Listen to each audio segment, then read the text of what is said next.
Howdy, daddy, folks. It is Diecastbuffet here again. Today we have a Jake Garcia truck diecast. Nope, it's actually Chase Elliott.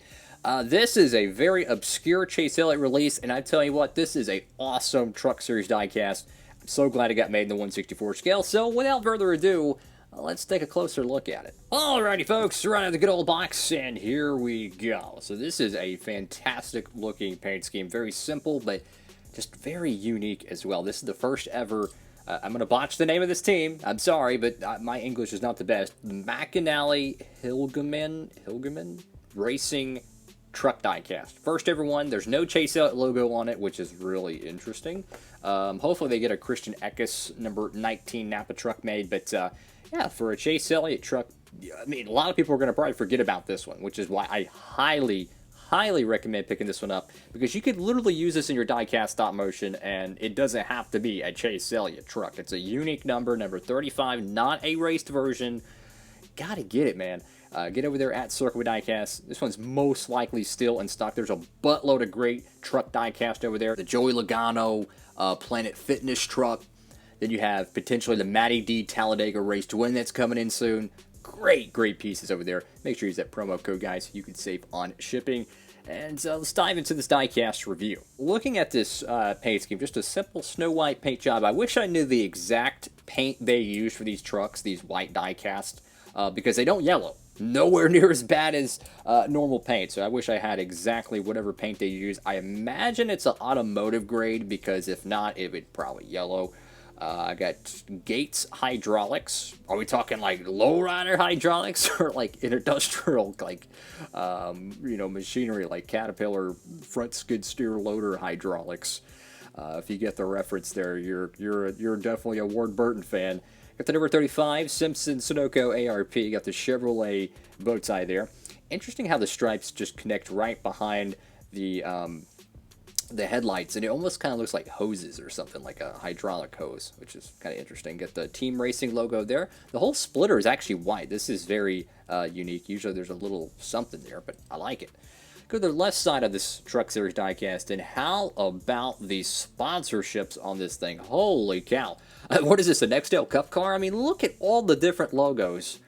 I know the Truck Series doesn't pull in the viewership like the Cup Series, but my goodness. Look at all the sponsors, man. You got Peak, South Point Casino. There's South Point Casino on a Chase Elliott diecast. That's pretty cool. GMS Fabrication, Mechanics Wear, Racing Electronics, Lincoln Welders, Wicks, Napa Auto Care, Adaptive One, Craftsman Truck Series. This is also ran in the first ever Craftsman Truck Series race since, what, 2008? 2009? I think it was 2008. Because Chase Elliott was filling in for Jake Garcia, who was not old enough to run the super speedways. So naturally, Chase Elliott jumped in, and well, he ran in the Craftsman Truck Series, return to the sport, which is really cool. Holly, Tilton, Arrowhead Brass, Lincoln Welders again, Comedic, what is that? Race Truck, 75th anniversary, SKF, Calico, something else, Jessel. I could barely read the Goodyear decal, which is unfortunate. Need to put an outline into that. Got Chase Elliott there, Chevrolet, Napa, something, and whatever the biff that is. I think that's the team logo. A buttload of tiny sponsors. Let's just call it that. Gates Hydraulics. This is a pretty cool. You have the hose right there, and it has some logos on there. I think it says Gates. That's probably something they just put on their product, which is really cool to see. The actual product, badge or whatnot, they would be printed on the hose or parts on the actual truck diecast.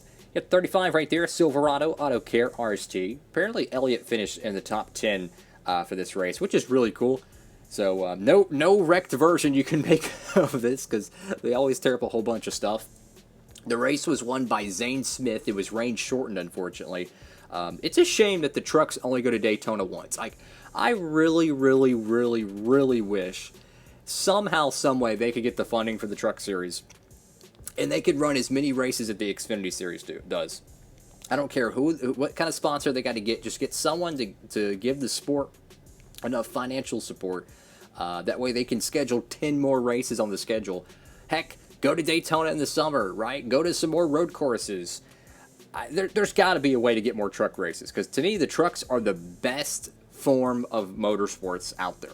They race unbelievably aggressive. So many great talents. You see young drivers, you see veteran drivers, just it's such a fun series to watch. And then I look at the grandstands, and there's like hardly anyone there. Like, have you seen the prices of truck series races? They're very cheap. I mean, like, real talk. They're like not even. Sometimes they're not even half the price of a Cup Series event, right?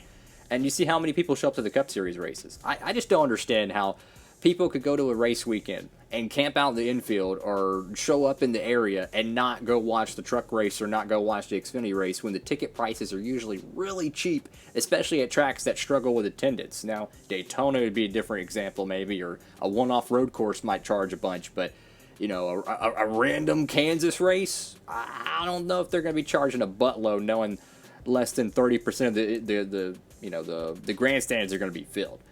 I know I would go to every single one if I had a truck series race in my area. Trust that. Got 35 with the roof. Unfortunately, it's a little bit sideways. That's unfortunate. Got Elliott on the back window. Chevrolet. Got adaptive one on these side post sponsors. You got Gates Hydraulics once again, and Napa Auto Care on the bed cover. Now, it's interesting, like, the bed cover on these trucks, they're actually skewed. Very reminiscent of the Gen 4 days, you know, the Twisted Sister Gen 4 days where the front and the rear would be all wonky jaw. But if you look at the 1/24 scale of these truck diecasts, they are not a perfect symmetrical box. It is very noticeable on the 2022s. And then you look at the trucks on track, and you can really tell how skewed the front end or the rear ends of these trucks are. Like look at the front of the cab, look how symmetrical it is point to point, and then look how crooked the bed cover is. No, the decals are not off. That is the actual fabrication of the die-cast mold. It is a little bit leaner on this side and a little bit thicker on this side, so it all kind of shifts, which is accurate, right? You know, that's what you want with a die-cast mold. You want it to be as accurate as possible to the actual race vehicle, and that's what you get with these. And a lot of people say, well, it's a universal mold. There's no true detail for the Chevrolet Silverado compared to the Toyota Tundra 164s. To me, I'm okay with that because I can take a Chevy diecast and I can customize it, do whatever I want, make it a Ford one. I don't mind a generic nose. I don't mind that. And the reason why, they've used generic molds in the past. As long as it's very accurate, that's all that matters. Like the 2011, 2012 cars were like super identical, right? I mean, the main difference was the side window and a little tiny cutout on the nose. Like you could tell when one was a Chevrolet and when one was a Dodge because there was a little bit of a different nose. But the like 98% of the car was identical, right?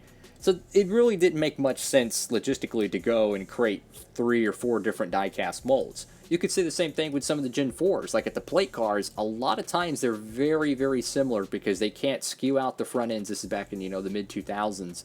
So if a die-cast got made on a promotional generic mold, I'm okay with it because it looks like a plate body. Because in those years you had a different nose for the plate races and a different rear for the plate races. But then when you go to Michigan or whatnot, and the whole front end looks like a wedge. It's just those Gen 4 cars, man, they were so freaking cool. But absolutely, guys, pick up this diecast. It's going to be a forgotten Chase Elliott piece, probably. But hey, man, I would get it. Put it in your stop motion. It's a unique number. We have not gotten a 35 numbered diecast before in the Truck Series, you know, reboot, so to speak, since 2019 in the 164 scale. It's a clean paint scheme, so hey, I'd say go for it, guys. Thank you all so much for watching the video. Make sure to give it a huge thumbs up, like, comment, and subscribe. That's all for now, guys. God bless. Diecast Buffet, signing off.